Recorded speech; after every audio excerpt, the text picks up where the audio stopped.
महाराष्ट्राचा। नमस्कार, मी सुद्धा संध्या लाईव्ह मध्ये आपल्या सगळ्यांचं स्वागत।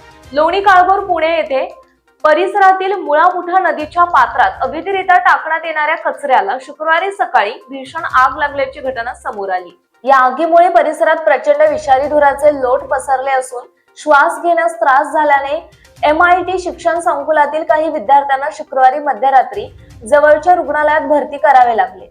MIT शिक्षण संकुलातील कर्मचाऱ्यांच्या मदतीने आग विझवण्यासाठी अग्निशमन दलाचे शर्थीचे प्रयत्न शनिवारी देखील सुरू होते। MIT शैक्षणिक संकुलात सध्या राज्यासह देश-विदेशातून आलेले जवळपास 20,000 विद्यार्थी शिक्षण घेत आहेत। त्यापैकी जवळपास 5,000 विद्यार्थी आणि 1,000 कर्मचारी शैक्षणिक संकुलाच्या परिसरात वास्तव्यास आहेत।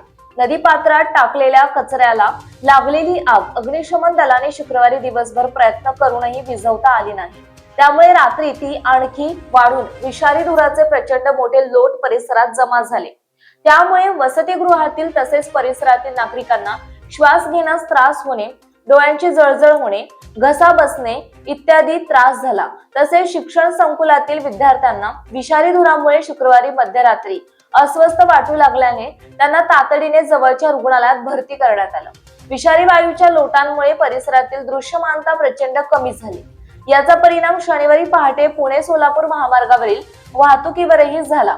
तसेच या विषारी धुराच्या लोटांमुळे परिसरातील एका कंपनीच्या कर्मचाऱ्यांना आणि MIT शैक्षणिक संकुलातील विद्यार्थ्यांना शनिवारी सुट्टी द्यावी लागली।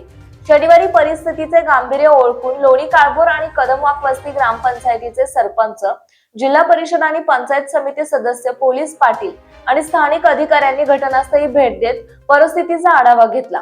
स्वच्छ भारत मोहिमेच्या पार्श्वभूमीवर देशभरात स्वच्छता आणि नदी संवर्धनासाठी प्रयत्न सुरू असताना लोणी काळभोर येथे मात्र पुणे शहराची जीवनवाहिनी असलेल्या मुळा-मुठा नदी पात्रात मोठ्या प्रमाणात थेट कचरा टाकून तो जाळण्याचा प्रकार अनेकदा उघडकीस आला आहे। लोणी काळभोर आणि कदमवाक वस्ती या पुणे शहराला लागून असलेल्या मोठ्या लोकसंख्येच्या ग्रामपंचायती आहेत। त्यामुळे सदर ग्रामपंचायतींच्या हद्दीत दररोज मोठ्या प्रमाणात ओला आणि सुका कचरा निर्माण होतो। परंतु या ठिकाणी कचरा संकलनासाठी जागा तसेच कचऱ्यावर प्रक्रिया करण्यासाठी तांत्रिक प्रकल्प आजमितीस उपलब्ध नाही। त्यामुळे नाईलाजास्तव दररोज सुमारे 30 ते 35 ट्रॉलीहून अधिक कचरा थेट मुळा-मुठा नदीपात्रात टाकला जातो। परिणामी नदीपात्रात आता कचऱ्याचे मोठे ढीग तयार झाले असून परिसरात प्रचंड दुर्गंधी पसरत आहे। त्यामुळे नागरिकांच्या आरोग्याबाबत गंभीर प्रश्न निर्माण झालेत। सदर ठिकाणी घाणीचे साम्राज्य पसरले आहे। त्यामध्ये आता या कचऱ्याला सातत्याने आग लागण्याचे प्रकार वाढत असल्याने वायू प्रदूषणातही कमालीची वाढ झाली असून परिसरातील नागरिकांना श्वास घेणेही कठीण झालंय। नदीपात्रात कचरा टाकल्यामुळे केवळ वायू प्रदूषणच नव्हे तर जलप्रदूषणही वाढत असून मुळा-मुठा नदीचे पाणी दूषित होत आहे। त्यामुळे जलचरांच्या अस्तित्वालाही धोका निर्माण झालाय। पर्यावरणाच्या दृष्टीने हा प्रकार अत्यंत गंभीर असल्याचे मत पर्यावरण प्रेमींनी व्यक्त केलं। लोणी काळभोर आणि कदमवाक वस्ती या दोन्ही ग्रामपंचायतींनी यापूर्वीच अनेक वेळा घनकचरा व्यवस्थापनासाठी वेगळी जागा मिळावी यासाठी जिल्हा परिषद आणि जिल्हाधिकाऱ्यांकडे प्रस्ताव पाठवले आहेत। तो अद्यापही शासन दरबारी प्रलंबित आहे। शासनाकडून दोन्ही ग्रामपंचायतींना तातडीने जागा मिळाल्यास त्या ठिकाणी घनकचरा व्यवस्थापन प्रकल्प उभारण्यात येईल।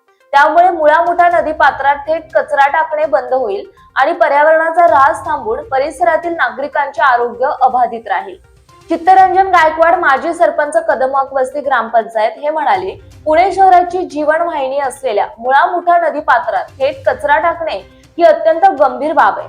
नदीपात्रात कचऱ्याचे डोंगर उभे असून त्यास सातत्याने आग लागण्याच्या घटना घडत आहेत। त्यामुळे विषारी धुराचे लोट तयार होऊन विद्यापीठातील विद्यार्थ्यांना श्वसनाच्या समस्या जाणवत आहेत। जिल्हा प्रशासनाने या विषयाकडे गांभीर्याने लक्ष देऊन तातडीने हस्तक्षेप करावा। नदीपात्रात अवैधरित्या थेट कचरा टाकणे त्वरित थांबवण्यात यावं। विद्यार्थी आणि परिसरातील नागरिकांचे आरोग्य राखण्यासाठी स्थानिक ग्रामपंचायतींच्या घनकचरा व्यवस्थापन प्रकल्पासाठी जिल्हा प्रशासनाने तातडीने जागा उपलब्ध करून द्यावी। डॉ. महेश चोपडे, कुलसचिव, MIT ADT विद्यापीठ, लोणी काळभोर, पुणे, हे म्हणाले। ताज्या आणि महत्त्वपूर्ण बातम्या पाहण्यासाठी आजच आमच्या संध्या लाईव्ह न्यूज चॅनलला YouTube वर सबस्क्राईब करा आणि बेल आयकॉन प्रेस करा।